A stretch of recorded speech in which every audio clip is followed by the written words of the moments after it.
All right, Father, guys, I want to thank you again for bringing us today to have conversations with Haych, Lord. Father, I pray that we just give you all the glory today, Lord Jesus. Everything that we do, everything we say, every discussion that comes, all the content that comes out, Lord God, just give you the glory. Thank you for the platform that this is.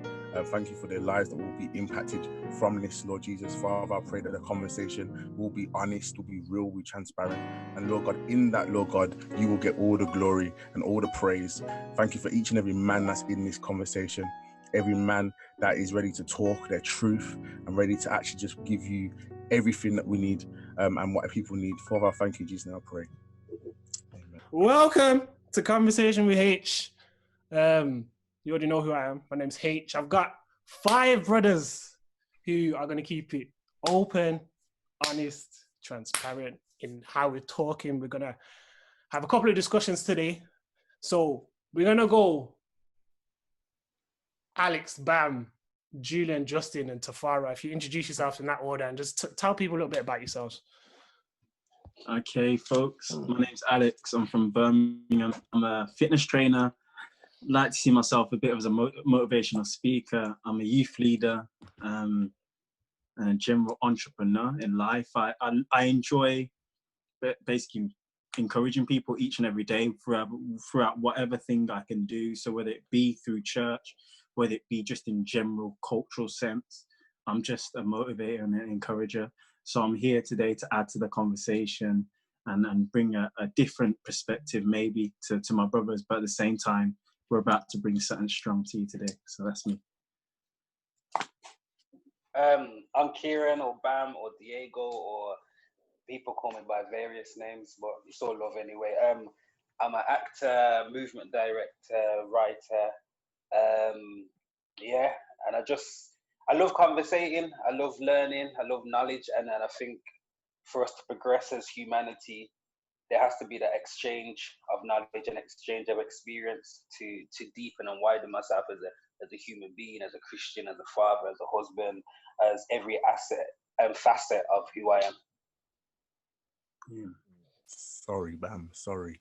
Yes. So my name is Julian Morgan. 28 years old from Birmingham. My secular job, I'm a head of year in a school.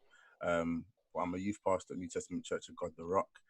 I'm just really happy to be here, ready to hear what these men have to say, ready to conversate. I don't know why these men are. Why is Alex ready, you know? Yeah, you man already. You started already, yeah. But for real, I'm just I'm all about, like Black Bam said, all about knowledge, all about learning. And hopefully today we can just get to the real, man. So peace. Man, like J underscore, you know. Here we go. J underscore C underscore 1992. Morgan is Yo. My name is Justin. I'm a social worker. Also a musician. I'm a youth leader at the Church of God. I'm all about fitness and all of that as well. But I'm all about brotherhood. I love brotherhood. So opportunities like this, I love when we can just come together, talk as young men, be open and honest and real. That's me. That's what I'm about. Also got a heart for the next generation coming up, man. So I'm just hoping that, you know, these kings here, I'm underqualified, you understand? But I know that we're gonna hear some golden nuggets tonight. So yeah, man. Doozy tuition. Trust me, Do your thing. Wow. Hey. Blood, so just stop. Again. Cool. I'm Tafari, go by Doozy, Rasta, Tafari, all of that. I'm a teacher. I dabble a bit of motivational speaking, a bit of things here and there. And I really like what every man has said, you know, we sit down and we reason, and I got that from my dad, you know, as a Rasta. He says, you know, you're supposed to sit down, you're supposed to get people's perspectives and see, you know, where you go from there. So this is what we're here to do. We're here to reason, and I'm sure every man can rebuttal that we don't play about our people. Real talk. First question: how you guys been coping since in COVID? Lockdown. Blood, I've had to find things to do. So I've been on my chef game. Yeah. It's a little dish here and there, you know. Young Ainsley and that. Young Ainsley Harriet and that. Young Ainsley, I see you. Oh, hey, listen. I'm not black salt. I'm not pepper bay, blood. Pepper Bay. Pepper Bay. I am finished already. Blood. For me, blood, it's been obviously I've been working quite a bit, to be fair. Like obviously working in the school, I've still kind of had to go in from about April, not every day. Yeah. So like I'm working a few days a week now. So it's been all right since then. Before just getting into a routine was like kind of a bit difficult, because you're going from working every day to literally nothing. And there wasn't much to do at home as well. So in terms of work, so yeah, just been spending my time doing other things, reading as much as I can, I've got assignments and stuff. So yeah, man, it's not been too bad. Just miss my son, miss my lady, you know what I mean? So you know, that's the only thing I'd say. Look at you, man, just shut your face. I ain't said a word, big man. Say less, blood. Say nothing, so Yeah, man, I'd echo what these men have said. I mean, for me, obviously, I'm classed as a key worker as well. So I've been out throughout, really. And yeah, it's just interesting, just having to get used to working in a different way. I think that's what this has shown me, is that when you're put in a certain position and you have to improvise, you can surprise yourself in terms of how resourceful you become and how you need to get something done. And just had a chance just to revisit old things, man. Just playing, practicing a bit more at home on my bass, and finding out different home workouts to do, trying to keep up with the Monday motivations from Al. You get me, all them, the 1,000 push-ups and that. But yeah, man, like it's been all right, man. It's been all right. Coping. I've enjoyed it, you know. I can't even lie. Because when you're acting and directing, you're always looking for the next thing. Yeah. You get me? When you're meeting people, someone be like, "Oh, can you come and help and do this with me?" And can you come and shadow on this or direct the show, whatever it may be. Yeah. And I was realizing I was working so hard for like a family and a house that I'm never in and I never get to see. You get me? So yeah, last year and this year were the first time that I haven't been on tour for like 6-7 years. And usually when I'm touring, it's 3 months minimum. You get me? Back and forth, might pop back one 2-day weekend and then gone again. So this is the longest. Like I feel like me and my wife has been together, like day to day, because she's not at work either. We go to bed at the same time, wake up same time, we're still there. And you know what, I've enjoyed it. We ain't even been arguing like that. Couple arguments and that. But nothing out the normal, you get me? You get me? It's been a real opportunity to be like, yo, you need to slow down sometimes. And as Justin was saying, you learn new ways to do that job and to say yes or to say no and to prioritize. Because at the end of the day, my health, my family's health is the most important thing. Facts. That's facts. Listen, I can't even add much onto the back of what everyone said. Literally, it's been a blessing. Do you know what I mean? It's had its challenges. Obviously, certain men have had to go to work. I've had to go to work. I've had to actually find other ways of working. Being a PT or forever 1-to-1 with people, 4-to-1 with people, sometimes 20-to-1 with people. Then the government says you can't be within 2 meters of people and you can't be around this many people. All of a sudden, you're like, I'm worried about my money. But then what's funny about it is that I've actually worked, if I work about my hourly wage without giving it away, I've worked less than I need to for how much I make. So I've actually worked less during this period. I've been around less people, so it's been less stressful. And at the same time as well, I just feel like I've just connected deeper with God in this time, and it's been a blessing. I'm telling you now, like the Bible's never been so rich to me. Like I swear, that's where I've been. And then my family just got tighter. My family have actually got tighter across the board. The WhatsApp groups, I don't care about them no more. They've actually been kind of a bit of a help still. Because before, I wouldn't tolerate it. But now, if Uncle's sending something, I might just give it a look still. And then You might just give it a little laugh, and it's one of them mad Jamaican videos and that where mad ones, the mad ones. I think like especially with COVID as well during the lockdown, it's allowed some of us to rest a little bit more, a little bit better than we probably would have done if we were working during this period as well. And what tends to happen, especially with us as young Black men, is we tend to try and do a lot more to get a certain level. It never matches up. How much work we're putting in never feels like it's matching up to how much we're getting back. So lockdown has then caused us to be like, you know what?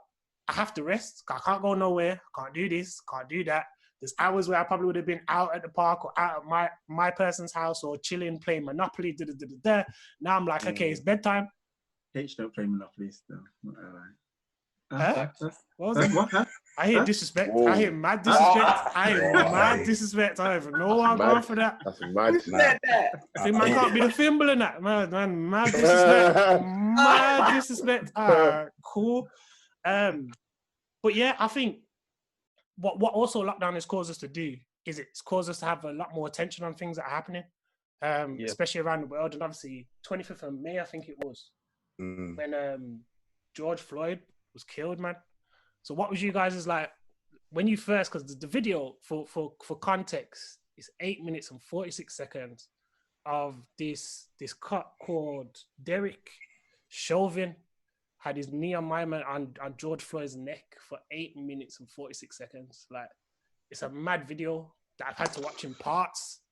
I couldn't watch it fully because it's just like every kind of section there's another thing, there's another you shouting this, or this is going on, or you see that person, why did you help, why did you do that?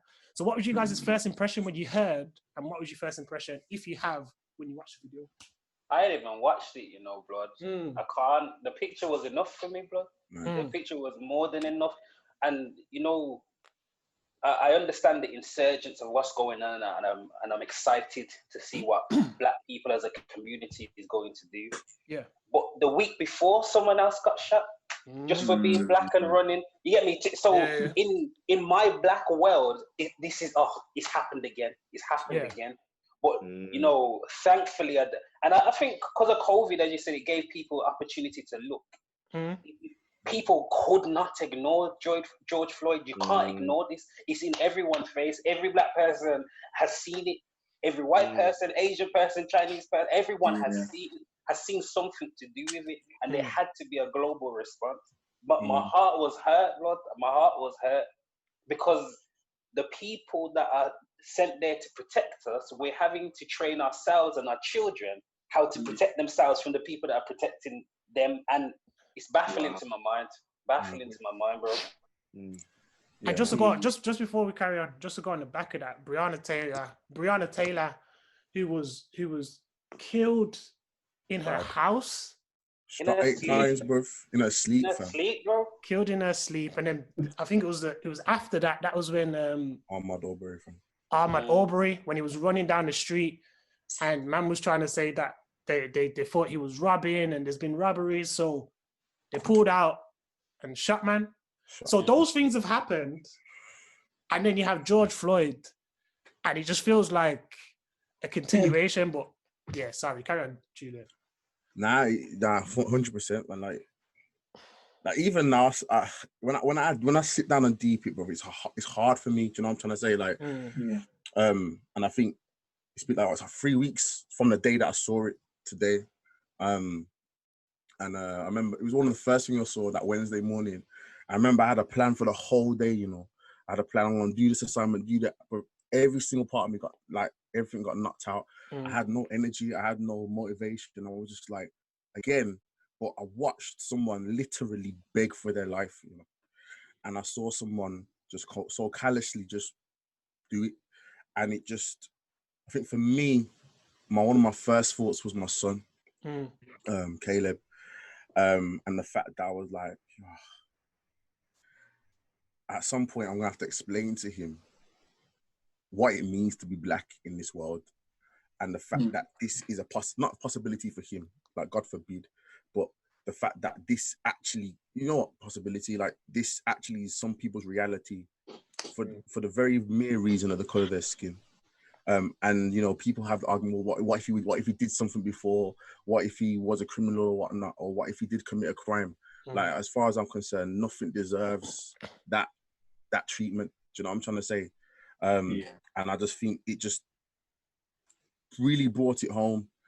And it was like a week or so after my son's birthday, so he just turned 4, and I just had to think to myself, like, yo, he's 4, he's about to enter the school system where it sometimes gets real for us, for a lot of our young kids, and at some point, what it is, and it just broke me, and just that, it just hurt me to the core, and I was like, you know what, I'm just over the rubbish, man. Like, so seeing the world's response has been uplifting, but at the same time, part of me is just like, well, there's a lot of talking, and we need strategic action. Do you know what I'm trying to say?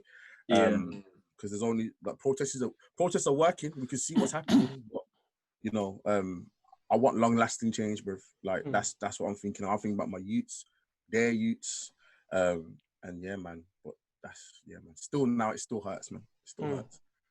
Yeah, bro. I mean, I didn't even watch the full thing. I was just watching it in sections. So I would see like 30 seconds and then fast forward it, see a couple more seconds, fast forward it. And I just remember thinking again, because it was like, yo, this is like the third time that during this lockdown that I've heard of this type of thing happening. You get me? And then I think just that day, like Julian said, everything just stopped, man.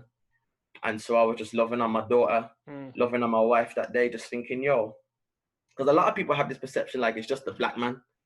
But, you know, we're talking about like your Sandra Bland's, your Sarah Reeds, your Breonna Taylors, you know, all those women, you know, who suffer this the same way the black man does.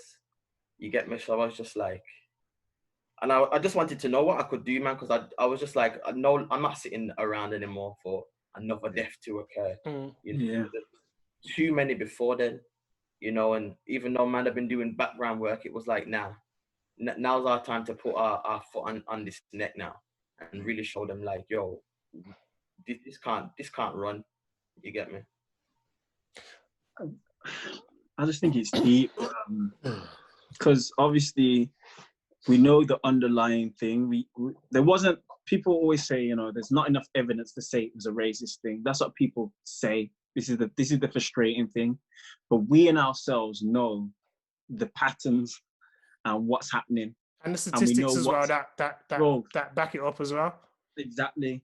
And then we also know that with this now coming to light, it's not really coming to light to us. It's just the lights being shone brighter for others to see. And like you said, H, you know, more attention on it. And we just got to the point, I got to the point personally, where I was like, you know what, whatever I can do to add to this movement, I'm going to add to this movement, but I'm going to come with wisdom. Like, it sounds crazy, but I'm going to come with wisdom, because a lot of people just kind of come in just straight from a place of anger. And I don't blame anyone, you know what I mean? There's certain experiences that people have had in their own right, UK, France, Belgium, wherever they are, because of the color of their skin, they've been downtrodden on. And this literally was a symbolism of, you're still beneath us. That's all I saw. You're still beneath us. I'm like, hold on, brother. We're not beneath. Like, you do all this talk of one race, human race, but still the black man is the lowest of the low. Like, why? I'm thinking, hold on, why? I'm great. I'm magnificent. My brothers, I'm looking at you guys. You're great. You're magnificent. And then yet the world wants to tell us each and every day that, yo, you're just a statistic, and we'll make you a statistic. Simple as that. I'm not having it. Yeah, I echo what's been said. For me, you know what's mad? I've become used to it, bros. I'll be honest, and that's sad. That's sad. I'm used to hearing this one's got shot, that person's been shot, another black. I'm used to seeing it on social media, and I'm thinking, what world do I live in where this is now normalized to me to see a black man, black woman killed, and it's like, oh, it's happening again. And what George Floyd did for me was take away that feeling of, oh, it's happened again. For me, it was like, this is just wrong. It made me really think that, you know, there is a real issue here where a man is ignoring another man's cry, and the part where he's crying out for his mum, like all of that. That's the maddest. Madness. Like, and even then, you still haven't moved. Even Yeah, when he was dead, fam. yeah, bro. And it just made me think, like, I'm not gonna lie, it kind of stunned me. I was shocked, and it took a while for it to digest. And then that's when you have the different feelings that can come on now: anger, that frustration of, you know, I wish I was there to help. You know, you get all of these kind of feelings, and why? In the end, I just have to pray and ask God just to help my heart, because if I'm not careful, what I've been saying to a lot of people is, if I'm not careful, these things can make me hate, bring up hate, and that's not what I want. As Alex was saying, I don't want to do anything from in that emotional place of anger. Yeah, man, just made me think that we just like, you know, something needs to change in it. You know what it is as well. Like, it's rarely that the world stops when something like this happened. The world normally stops when a celebrity dies. So the last time I can remember the world stopping was Kobe. So when Kobe passed, the world stopped. The whole world, doesn't matter what you was doing, the world stopped. Now, George Floyd wasn't known anywhere near the extent of some of these celebrities that have passed away, and we're seeing it across the news for the whole day. Nowhere near that extent. But as I come back to lockdown, celebrities, us, women, all types of people, kids, everyone's got time because everyone's at home. So everyone's just on Instagram, everyone's on Twitter, everyone's just like, okay, let me see what's going on. And the scariest thing is, for me anyway, is that if there was no camera, if there was no footage, it would have just been, a black man has died today. The police have been, they've resigned. This person's resigned. This person's been, put on garden leave. You wouldn't know the faces. You wouldn't know who George Floyd was. You'd just be like, another one. And then now we're on Instagram, and every day or so, someone's posting a video of black kids getting stopped, or the black kid who runs behind the truck because he sees the police driving down the road. Bro, that made me sad, bro. Do you get what I'm saying? And this is why it's crazy for us, is that especially as black people, and facing this racial, inequality, is that this has been what we've been seeing. This has been, like, for a lot of us, this has been 10 years of our life. This has been the last 10 years, last 12 years of just seeing Wagwan, just seeing this person and that person is just going and just passing, and we're just like, do you know what I mean? So I'm trying to figure out why. No, I'm going to go to this question instead. So all of us in here are Christians. So we're black, we're Christian, we're men. So we're going to have a feeling, because we're black, on the situation. We're going to have there's a feeling that overrides that, which is because we're Christian. And then we're going to have a feeling because we're a man, seeing another man call out for his dead mum. Yeah. Do you feel us individually as Christians at our level have responded enough? And my second question on the back of that would be, do you think the church as a whole has responded enough? And we want real answers, I don't know. I don't know. Because I'm not at church in terms of, like, in the building. Yeah. I don't necessarily know what everyone's doing. Like, if you look back in history, if you look back in history to a civil rights movement, the church played, the greatest part in that, you get me? But I think that what sometimes happens in Christianity is we take away from practicalities of, guys, we're just going to come together, we're going to pray, and we're going to fast, we're going to worship, which is great, which is really good for the spirit, and, getting that direction from the Lord. But direction means you have to move something. Let me ask you a question. Yeah. Let me ask you a quick question. Yeah. Do you feel the church as a whole tends to pass the buck on these types of situations and just say, we're available on Sunday, but for this type of thing, you need to look to your your mayor, or in our case, it would be look to whoever the prime minister is. Do you think the church tends to pass the buck and be like, we can only do so much because we're the church? Yeah. Oh, you're gonna jump on it, Bam? Or... No. Go out. What I've witnessed, obviously, you've got let's look at Birmingham. You've got a lot of, I guess, what would you call them? Organizations that deal with inner city issues or deal with black ethnic minority issues. But the church, which I go to, which is majority black and ethnic minority, doesn't deal with those issues and leaves it to that of those in the I guess in the environment and in society. However, I do believe the church has a responsibility to be at the forefront, just based on resources, what they have. They have the connections, they have the voice, their organization are already recognized as well by, most churches I know are recognized by the outside community. I think there's more of a role they can do on the ground in this time. Do I think they've done enough? There's still a long way to go, because I feel there's a backlog. If George Floyd only just woke us up, no one said anything when Breonna Taylor died. No one said anything when Ahmaud Arbery died. No one said anything when Tamir Rice died.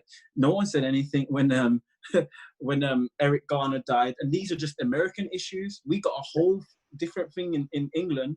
No one's saying something when sister so-and-so's son's been arrested by the police and da-da-da-da-da-da. Like, we don't address the issues that are directly affecting our culture. I think what the issue is, and this is where I wouldn't say frustration, but it might be frustration comes from. I feel like the issue of justice as a whole hasn't been on the mind of the church. But why though? Why? That's my question. Because let's be real, we're more concerned with our services, and what we see outreach as giving out going out and giving out food to the homeless, and that's generally the only real outreach that we see from most churches, but where's the heart for justice in every sense? In every sense, where's the heart for justice? So what's happened is, in some cases, is the fact that this has happened, and it's like, oh yeah, justice is an issue that we actually should be burning for. Do you know what I'm trying to say? Because God has always been the God that looks out for the downtrodden, for want of a better word.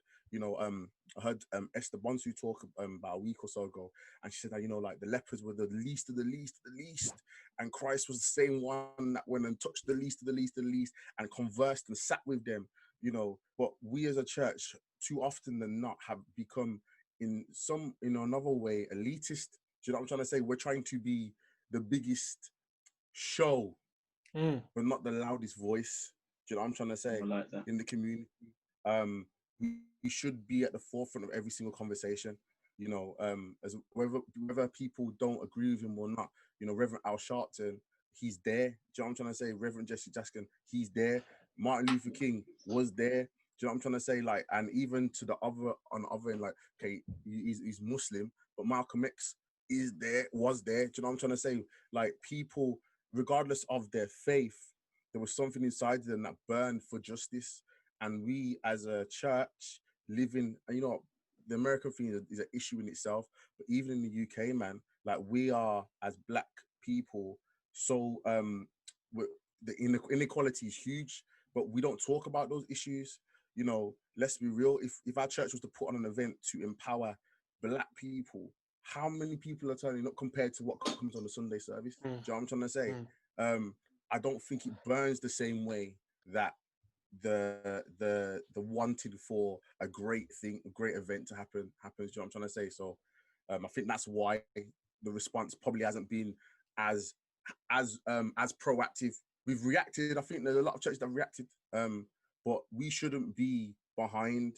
We should have been before. We should have been ahead of the curve. Do you know what I'm trying to say? This should have been a conversation that's on our lips from way before. And I can look at myself at that as well. Do you know what I'm trying to say? Like, my man, that's just me though. Yeah.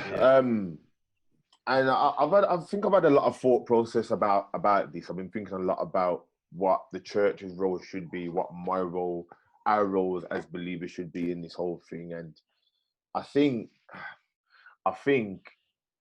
there's a fine line in that the church isn't supposed to be a kind of political body, which I think is one of the reasons why maybe the church hasn't been at the forefront of this, because the church is supposed to be a political body. However, I think there's a balance in that. There's a way to address things. When I think about, for example, when that woman in the Bible was caught cheating on her husband, and then they brought her before Jesus, and Jesus done the iconic moment of he without sin cast the first stone. What happened there is that Jesus didn't address the actual specific adultery, but he looked beyond that and addressed the wider issue, which was the fact that they were acting in a self-righteous way, and Jesus targeted that right there. So I think if Jesus was around today, I like to try and think, obviously I can never say for sure what he would say would do in this. I think he wouldn't even mention racism. He'd probably look at the wider issue of you guys lack love amongst yourselves. That's what it comes down to, really, that there's no love. And I think the church has a duty to promote that message of all need to love. And the only way we can get that unified love is through Jesus Christ. So I think that the church is supposed to have a voice about this. But obviously, I don't think that we should get too caught up in the political side of it. But we shouldn't be completely silent. When you look at that Hillsong pastor, we'll come on to that. Far right, carry on. We'll come on to that, because there's been more. But far right, carry on. There's been more. Carry on, Far right. Wow. To be honest, I haven't heard the church. Okay. I've heard, be real. And I only know of two churches who have made either like statements or put it in their service call. I know for the church that I attend, the bishop now has released a statement called. I know my pastor's a man who works in the background, so he's probably, listening to what it is that he actually can do, because he's a man about practicality. You get me? And so, like what has been said, I think the church or the people that attend, are more concerned about what it is that people are going to say or how they're going to take this and that and the other. And really, no one cares about that. What we're seeking for now is for justice. So what we really need are the voices of people who are already being heard. You get me? So then the people who don't have the voices can then follow. You get me? And then we can create a wider impact, a stronger impact. You get me? A bigger voice. And so I always think about the Bible scripture, faith without works is dead. I always put it to myself, faith without works is death. Because if you're not doing anything, then you're wasting and you're rotting away. You get me? If I'm hungry, I'm not going to sit down and just continually say, oh, I'm hungry. I'm going to get up out of my seat and I'm going to make something, or I'm going to go look for some food. You get me? So now that we've seen the injustice happen, what are we doing? So loud the statements, loud the silence, loud trying to, sound, or politically correct. That's out the window now, big man. Now it's time for us to actually do. So every man here is ready to do the work. You get me? And we're just waiting for those people who have voices to speak up.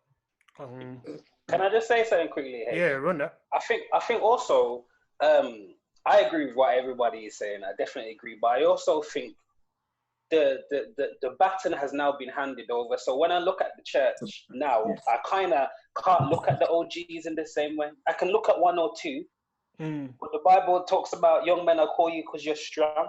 You get me? So don't at that call same them OGs. Don't call them OGs. Blood, them original gospel buzz, them original gospel blood. Old heads blood. I called them the OGs. Yeah, but you know what I mean? You get me? I know what you mean. But think about it, in here, nearly every man has said, I'm the youth leader, I'm the youth pastor. We're saying the church ain't doing that, which I completely agree, in terms of like an establishment, in terms of, that church hasn't said anything. But in terms of the Black Lives Matter protest, it was Julian that was speaking. He's a man of God. Yeah. It was Al that was speaking. He's a man. You see what I'm trying to say? So I'm pretty sure we all attended. do you see what I'm saying? I'm not lying. I wasn't there, so my son, 3 weeks old, you get me? So, COVID's rife, you get me? Man can't be in the car. My son's life, man. I put my son's hand up like this, and I said, I'm rocking with all of you, man. I know Tafari was doing. The biggest Tafari was there as well, you know. I said, Tafari, what you there?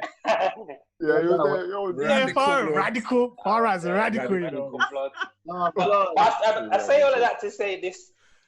The baton has now moved over, and I think, you know, in terms of the church, in terms of what the Bible says the church is, i.e., the people, there's a movement happening, and I don't personally believe that when man like Alex and when man like Julian are talking, and you know they're addressing a crowd like that, that God is not in that voice. This is what I'm trying to say. If they're in check where they need to be, and as Al says, this COVID-19 has given him time to, you know, to be with God and to reconnect and get deeper. And then all of a sudden, he's the one that's speaking in front of hundreds, thousands of people.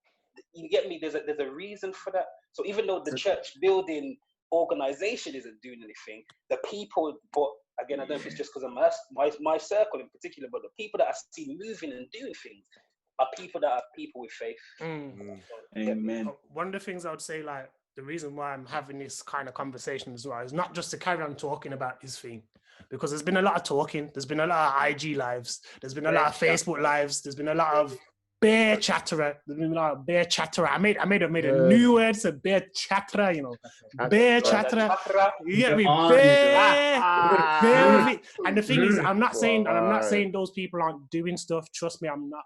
But I know there's a lot of people, especially that I've spoken to, who are tired of the talk. They're probably not doing anything. Let's be real. They're probably not doing the damn thing. Facts, What they want to do is be seen to be doing something. No. Now, I'll pause you on that, because there are people who are in certain positions who are making change over this side. So they're having this. People out there who are doing this. Yeah, and that I want to be seen. And you can always tell the people who just want to be chatting and blah blah blah. But I don't dispute or that for a second that there's people working in the background. Yeah, 100%. And that's what it is. Even for me, like obviously the first week and that man was vocal, everything happened, protest this, that, and other. But like now, my mind is like, yo, I want to get to work, bro. Like I'm like, I see every man in this chat, and I'm like, yo, we should be in a round table conversation, you know, and we should be like, yo, what can every man in this group bring to a collective agenda to actually address this? Do you know what I'm trying to say? Because words do work and protests work. We've seen it, but long-lasting change, bro, strategy and great minds. Do you know what I'm trying to say? Like I got put into a WhatsApp group after the protest, and everyone in everyone wants things to change and that. But I'm sitting there. There's like thousands of messages a day, but it's a load of chatter. Do you know what I'm trying to say? News articles and that. Have you guys seen this? Yeah, bro, I had to message the main guy, and I was like, "Yo, I'm ready for a real conversation with the real players in this thing." Do you know what I'm trying to say? None of the. Man said, "Add me to the top table, blood." Man said, "I don't know what I'm doing in here." But here's the thing, bro. You know, there's sections to everything, bro. Look at how Jesus had his disciples, bro. He had sections to the man had the top man, and then he had the regulars. You get me? Nah, I hear that. What I'm saying is, every man in this chat right now, I see as major players in every single one of your fields, and we like put our heads together. And it's not about creating something amazing or grand, but what can we do that is strategic and it's going to hit it where it needs to be hit. Because the chat, like Tafari said, bare people is chatting, bro. Like there's bare times I wasn't on IG, bro. I came off for a little bit still. I came back on yesterday just to see Justice Trim still. But, you know, I had to like up with Trim one time, fam. But after that, come back off. But like, it was a lot, bro. And it was a lot of chat. Do you know what I'm trying to say? Like, it's bad that sometimes I can't take certain people seriously, but you know the people that are really about it, Wait. and those are the people that I really want to go with. But you know, And You I know, feel carry on, like Farah. there's nothing wrong with the chat, you know. But what are you saying? What is the next That's step? what I was gonna say. Get me? So we're having the talk now, yeah. So what is the plan? How are we gonna move forward? Okay, boom. I'm gonna go check this out. Okay, I'm gonna speak with this person. Okay, I'm gonna write a generic email for this type thing. You understand? So Yeah. there's nothing wrong with the chatting, but then it's like, what happens after the chat? I hear that. And that's kind of that was what I was gonna say in terms of like I've kind of skipped through a couple of questions just to get to the root of it. What's the steps? What's the steps that we take? Because obviously this isn't something that you can change overnight. It's not something I can individually change by myself. It's not something that's just going to be like, okay, church, if you come together and do this for 12 months, it will change. It's not that. It's a lifetime thing. It's a lifetime change. It's a heart change for a lot of people. There's a lot of things going on systematically that have been built up generations that have put us as what they consider as Black people at a disadvantage. A massive disadvantage in a lot of areas, from the school system all the way to when you start working professionally. It doesn't matter what field you're working in. There's always something that's going to hold you back, whether that's your name, whether that's, your look, whether that's whatever it is. There's always something that's you're going to be disadvantaged by, unless you create your own thing. And even then, you still get disadvantaged. So my question is, because we can talk about the Hillsong's brother, and as much as he was chatting, rubbish. And we can talk about Rod Parsley in terms of him saying Black people should just forget about slavery. And we can talk about the guy that just had the conversation with Lecrae, and Lecrae was just nodding his head. And granted, I think Lecrae is still a bit stunned about what's going on. So I don't think the environment was probably right for him at that time. But the guy was saying we should change white privilege and call it white blessings instead. So there's White blessings. Don't let me see that video. When I sent to America, I will. I sent that video after this, but literally, Man said why? Because let me kind of depict what he was kind of saying. So he was saying that he was white blessing, God. Wait, What he was saying like how America's been built, like the way people are looking at slavery, like it's a problem, and that it's built on white privilege, and what we should look at slavery as is the blessing of America that we've. It's a pastor at a church, bro. But this is what I'm saying. White? Yeah. But okay. Man says slaves are a blessing. Before we get onto what changes can we make as individuals, and it might not be this conversation. I'll give us a little bit of time for this in terms of our counterparts, our Caucasian counterparts. A lot of them can make change, but they're giving the same statements or the same black square that we're doing, or they're doing the same things that we're doing. And we're like, yo, listen, I'm in this bubble, so I can only do so much in this bubble. You have this. So if you've got that, you shouldn't be making the same noise that I make in my little bubble.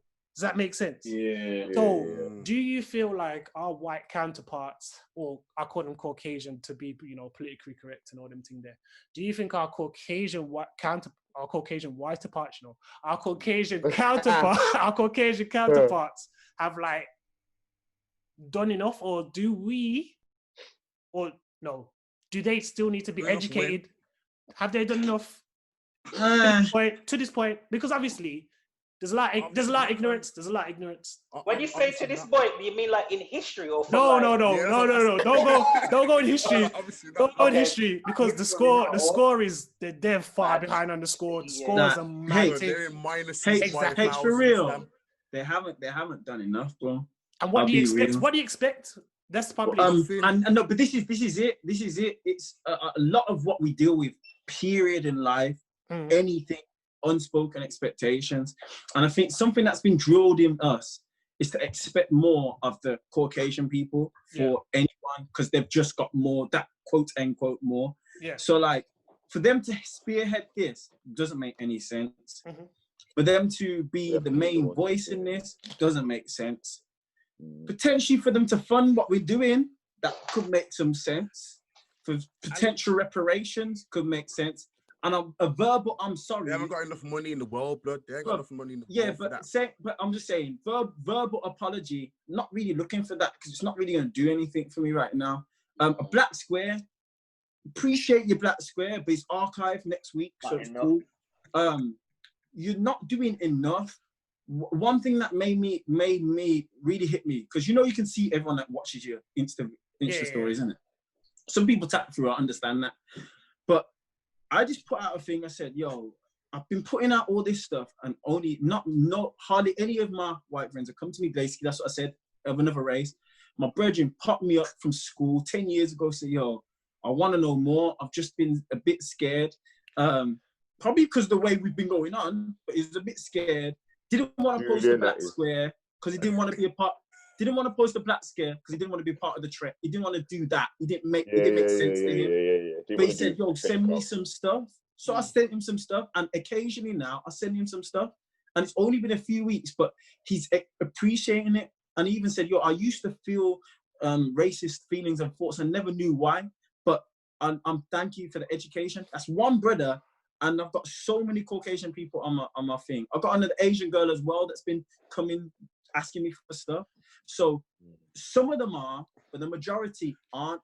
And they're adding fuel to the fire still, I'm not going to lie. Sorry, Julian, before you can, is it then a term of, and this is a question for everyone, is it then a term of checking the person's heart? Because there's a lot of people that are going to come to you and ask for stuff just because it's an in thing now. The same way people will come to you and ask you for your Instagram profile because it's the in thing. Like, no, honestly, because people are just going to be like, yo, send me that knowledge or not that knowledge. Send me that that news article about this. Let me read it. And some of it just want to be clued in on what's going on at the time. Well, Lord, listen, there's a geezer who I work with, Geezer didn't say nothing for days. You get me? I said, this brother's watching my things. This brother messaging me about work, So I said, cool. Randomly pops me up out of nowhere talking about, oh, tell me what I can do. I'm so sorry, blah, blah, blah. I said, it's a bit mad that you've waited so long still. And I shouldn't really have to tell you what you're supposed to be doing. But this is what you can do. You know the response I got? Oh, you're angry. Oh, why are you attacking me? Blah, blah, blah. Listen, big man and white people. Honestly, this is big conversation with Haych. Thank you guys for tuning in. This is all my endorsements. Carry on, far right. Carry on. This whole thing, white people, is not about your needs and it's not about your feelings. Yeah, straight up and down. It's not the job of black people to tell you what to do, to teach you how to do it. Because you've been living in this society and we've been living in this systemic racist society for so long. And I know a lot of you, have contributed to these things. The same guy I'm talking with, and I hope my boss is watching this. The same guy I'm talking about offered this geezer a pay rise just so he wouldn't leave work. What this geezer's on me about wearing turtlenecks to work, And I'm not even tooting my own horn, but man know about my fashion. I'm one of the smartest dressed at my whole job. You understand?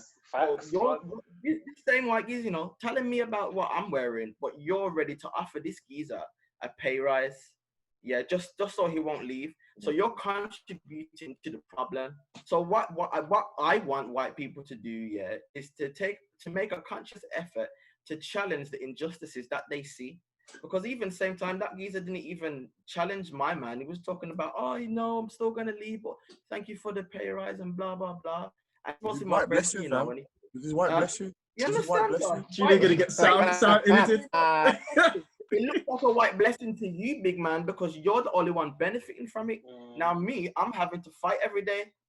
Yeah. And I don't have the same blessing or privilege as you, big man. Okay, let me understand. So white people start asking us what it is that we can do for you. What can you do for us? Let me ask a question then.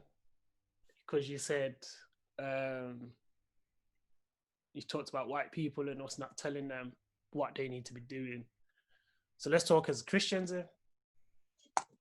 Do we need to be open to having that conversation as a Christian? Blood, it's not our job as Christian, as men, as brothers, as dads to tell no other person what it is that they should be doing. Even more so when they've been privy to this type of thing since way back. You understand? This is racism is fucked out of thin air when COVID-19 touched down. You understand? So yes, we're going to be open to having those conversations with those people who actually want to be educated. Of course, I'm never going to be like, oh, I don't want to speak to you because you're white. No. If you want to be educated and you want to help my people, what, you know, I'm going to have those conversations with you.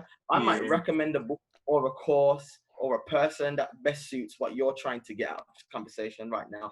What I'm not going to do is spend my days and my energy catering to your needs and your feelings to make you feel better about the privilege that you have every day. That's a deep question you're asking there, big man. About as Christians, because again, it's one of these ones, isn't it? I've had to think of this. I've had to deal with feelings of processing this as a black man who is seeing another black man being killed, and then I'm having to process that side of my identity in it. And then it's like after all of that, God is poking me, tapping me like, "Yo, big man, don't forget me, you know. Don't forget that I am actually first. So actually, you need to respond to this how I would respond to this." And I guess with that thinking like that, it's like I have to be prepared to love people who choose to be ignorant, who choose to be racist, who choose to ignore, who choose to make excuses for why the police officer or who say things like, "Oh, I want to see what happened for that to happen," or who say things like, "Oh, you know, he was a criminal." Like all of these things, all of these statements for me, and I guess that's to answer your other question. My thing is, I would like white people not to make any excuses, not to try and find a way to make the situation less uncomfortable. This is what's happening. Acknowledge that it's happening, yeah, and move forward. Don't try and make excuses or paint over it or brush over it, because that's why black people get angry. That's why the more heated discussions are happening now, because now what you're basically saying is that, "Oh, don't worry, like it wouldn't happen for no reason." It's like you're dismissing what's going on, and that's not what we want you to do. I'm seeing bad pictures of like what like of white people like doing like there was I think it's a father and son, and they're like in like a yoke thing. And they're bent over like this, and it says, "I'm sorry." Trust me, guys, we don't need you to do that. We really don't. That's like, it's so fine. We don't have to go that far. What is that gonna do? Exactly. That's what I'm trying to say. It's not actually doing anything. It's the same with the whole kneeling thing. It's the same with the whole kneeling thing. How everyone feels. Oh, if I kneel, then I'm cool. It's the same with the black square. But this is the thing, and like I genuinely think that a lot of Caucasian friends. And it's not just Caucasian though, because it's not just Caucasian though. There's race. It's racists. Before it's Caucasian, it's racist, and that includes blacks. That includes black people. That includes Asian people. Here's the thing. When it's not real to you, when it's not real to you, you know, it's Caleb, innit? When it's not real to you, it's you know what I'm saying? You do things wrong. I was like, that's why man can put himself in a yoke. That's why you got a mother and a son. Listen. Yo, valuable time, you know. Valuable time. Nah. Anyway, but basically what I'm saying is, when it's not real to you, you can do those things. Do you know what I'm trying to say? And you feel like you're doing enough when you do a little black screen or when you wash people's feet. It hasn't. Like, I like it has to be real, bro. What commitment? It has to be real, fam. It has to be real. Commitment to change, commitment to the cause, and commitment to want to see a different life after this. Because the question I've been asking is, what are things going to look like after this? Do we even know what we're actually going for? Because right now, people are saying, yeah, we want change, but what does a changed environment really look like? So I can see my white counterparts, my Asian counterparts, and even those who are racist thinking that, yo, life's not going to be great for us after this. So let's just stand with them for 3 weeks and then we'll drop off and we'll sweep it under the carpet. Yeah. And it's not about that. We're saying, yo, this is not a just world. We are the pick of the litter right now. And we're the lowest of the low and we're not having it anymore. But we're saying, come side with us and let's build a better world for all of us. And then some people want to do it foolishness, like put their heads in a yoke. Makes no sense. Like, what's that going to do to social change? Okay, so then my question to Bam, I'll start you off with this question. My question would then be, because to Julian's WhatsApp group point, there's some people who want change but just don't know what to do next. Like the protest was their limit. Like that's just what it is. The protest was, this is how far I can go. No disrespect. That was their pressure. No disrespect. That's okay, bro. Because some people didn't really think past the protest. Some people thought, I'm going to the protest and let me go home and then we'll see where I'll go on from there. And a lot of people don't really have the plan in place to move it forward. So my question, and probably my last question for this conversation would be, how do we then break this cycle of injustice? What do you want to see? What would you want to see? Then there needs to be, for me, there needs to be, not responsibility, that's not the right word. There needs to be change on both sides. Okay. So I think for the Black community, there's definitely been a individualist kind of approach to these kind of things in my understanding. So before we would do marches and then one man would be like, yo, I'm going to do my thing. And then another man's going to be like, I'm going to do my thing. Yeah. And we've never really had what we've got now, where we've got 5, 6, 10 men coming together. And I know me and my team are doing it every Monday morning, 9 a.m.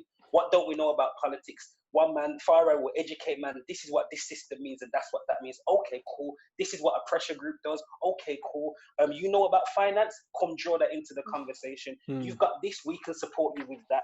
And that's never really been in the forefront. So I think if Black people continue to invest in themselves, whether that be educationally, financially, spiritually, all those types of things, there's going to be a new way of valuing yourself even more so. But that also has to mirror what white people are doing, because as you said, we can test the white people's heart, but heart doesn't mean anything. Like, just because you got a good heart doesn't mean that you're gonna back the case. Exactly. You get me? So you can put your black square, you can do the protest with the 3,000-4,000 other people that were around you, but when you see the next George Floyd on the floor, do you use your privilege to push that cop off? Because we would want to do it, but we know if we push that cop off, I'm gonna be the next George Floyd as well. But you know, as white person, if you push that cop, your experience is gonna be very different. Are you ready for that awkward situation?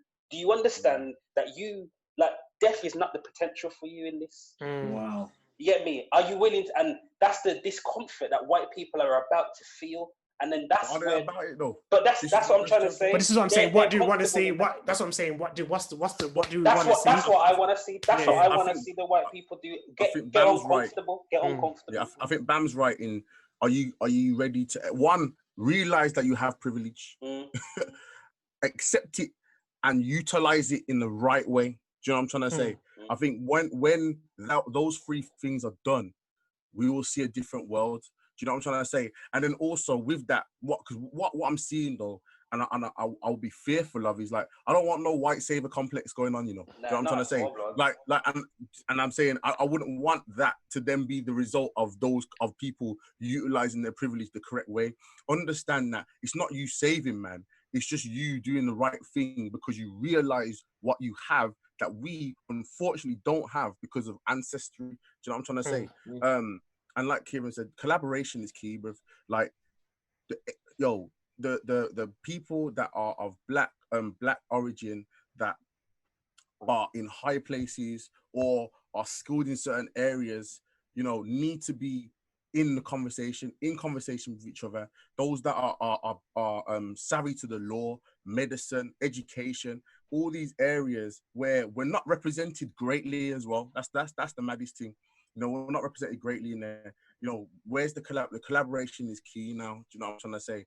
And it's not like Bam said, it's not to be exclusive, but it's to just collaborate first and then move forward. Yeah, man. I do agree with that. Like, I think that the same energy that we're having at the moment towards getting everybody else around us to back our case and to support us is the same energy we need to have towards each other, towards challenging the issues we're having in our own community. We do have issues just like every other, but obviously we are, as has been said many a time, we are in a certain position, which means that we have to put in extra work to achieve that. Things like crime, black on black crime, I see that being rinsed all the time as black people kill more black people than and yeah, it's irritating that you're trying to use that as again another excuse, but what they're saying is true. There are a lot of, so it's about, okay, how are we gonna even challenge that then? I don't even, Justin, I rather don't agree, blood. It's not true, you know, blood. I don't. What, as in black on black crime, blood? It's just crime.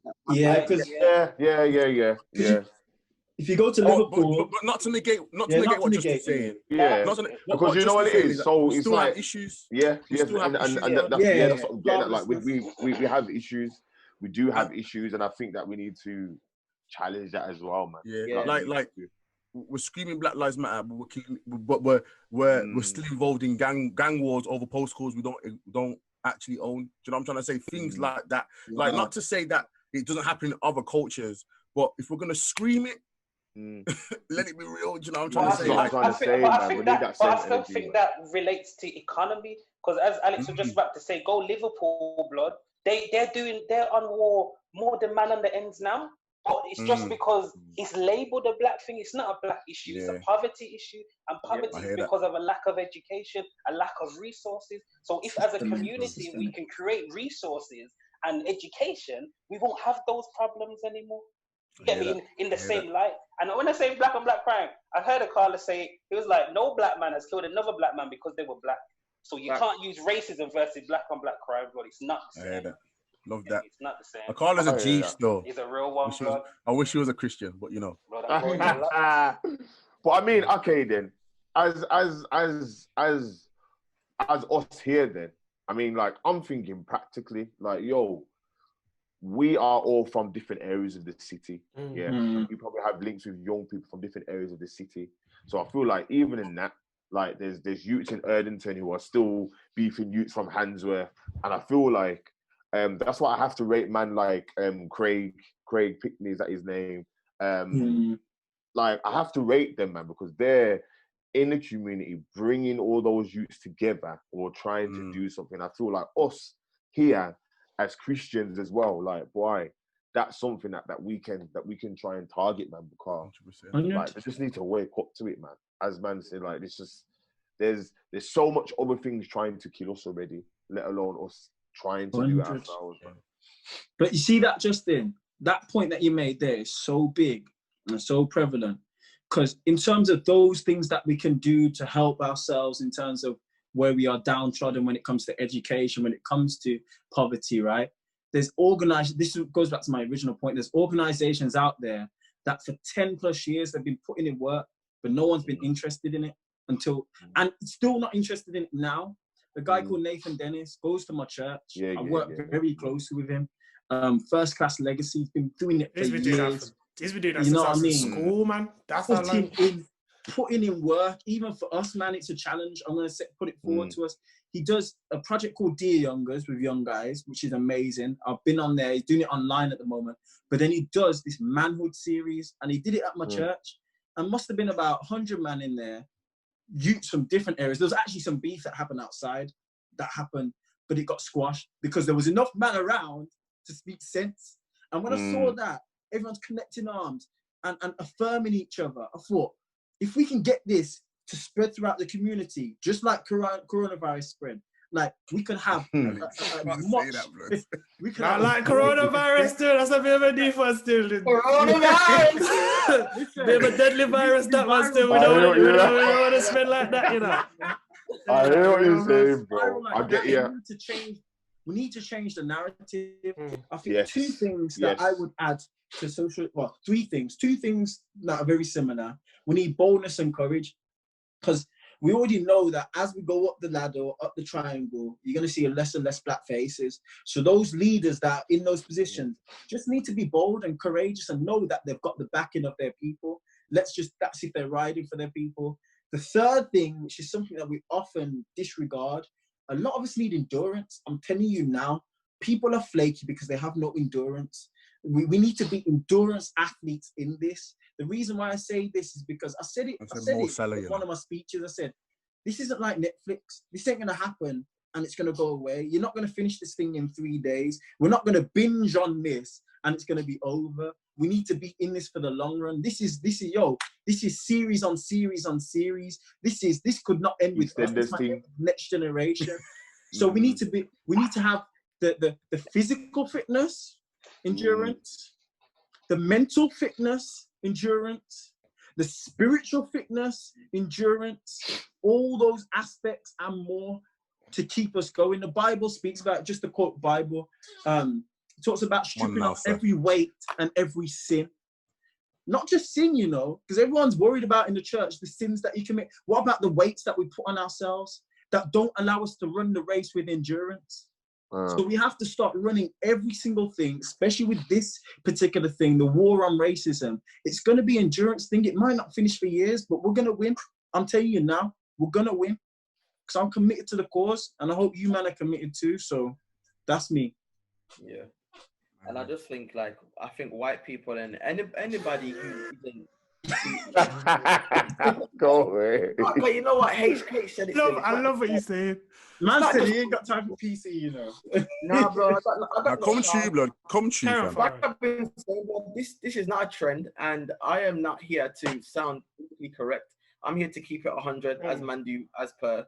You understand? So I need those people who have been oppressing our people, including whites, Asians, whoever it is, to go and educate themselves on how they even became to get that privilege. You understand? And when you get that knowledge, then I want you to get uncomfortable and then challenge those privileges that you're actually benefiting from. 100. I want you guys, you white people or you racists, to understand.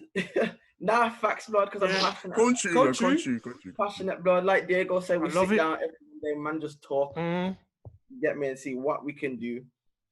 And so I need them first to educate themselves, then get uncomfortable and actually like recognize, you know, how they play a part in this. You get and challenge those things that they see. 100. You understand? Because it's all good at saying, oh, what can I do? But like the majority of you guys have said, if you don't get uncomfortable, because it's gonna be, you get me? Because if you're sitting in something that's benefiting you, you're really not gonna want to come out of that. You understand? But it's acknowledging that and understanding why you came to get that, as to why these people aren't striving as well as you are. You get me? And black people understand that this is a like I was saying, this is a constant thing. This isn't gonna happen in a blink of an eye, next week, next year. Maybe the youths are even gonna be running with this. You get me? So again, educate yourself and let's begin to work with one another. And it's hard, you know, because the distrust that we have in the system and in people in general often makes it harder for us to work with other people, including our own. You get me? But know that we're here for the same cause. I know that we're here to pour into our community so that we can build that up, so that we can get out of this oppressive state. I hear that. The only thing I would add to that, and you touched on it, which is being consistent in everything that we do from this point on, essentially, and something Bam said earlier, which was like, we're the leaders now. Like, essentially, we're the ones who are going to be pushing a lot of these agendas forward. We can't rely on people who are 10 years, 20 years older than us to push stuff that really is sitting in our laps that God has given us and said, yo, there's injustice over here, you need to help these people, you need to help your community. Don't rely on on brother this and sister that who's been doing it for 50 years. It's time for you to step up. And I think a lot of it that's coming out for me is it's our time to step up and be consistent in what we're doing.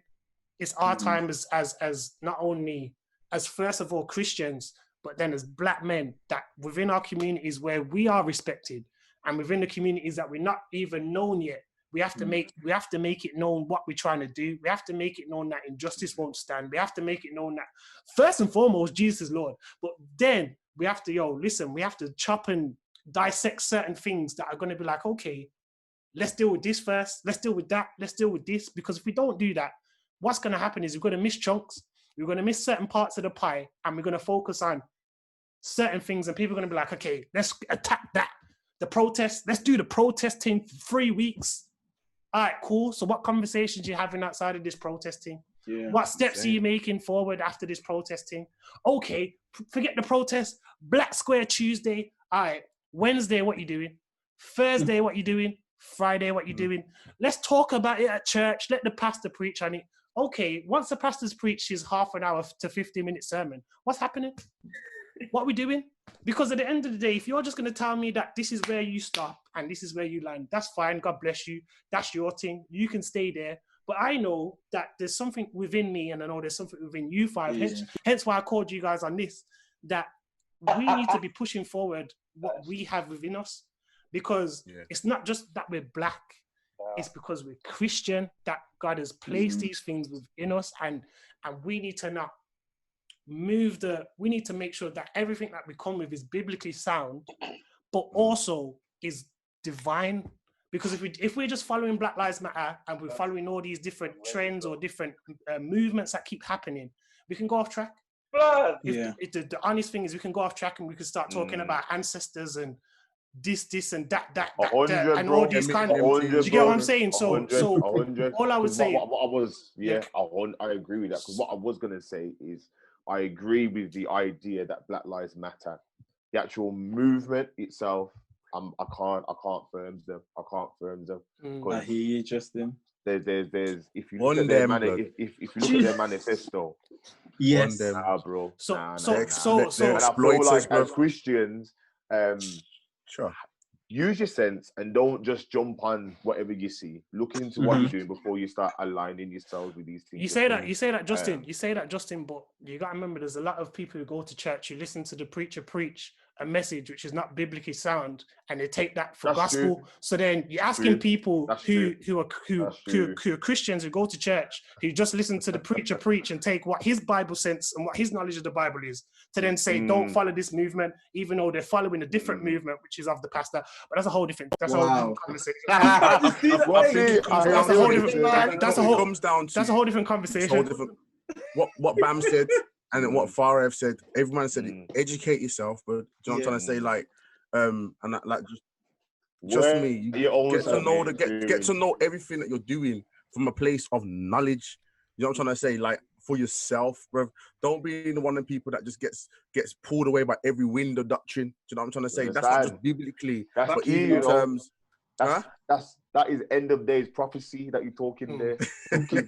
But what I'm saying is, like, literally just know what you are, what you're standing for, and be educated in it as well.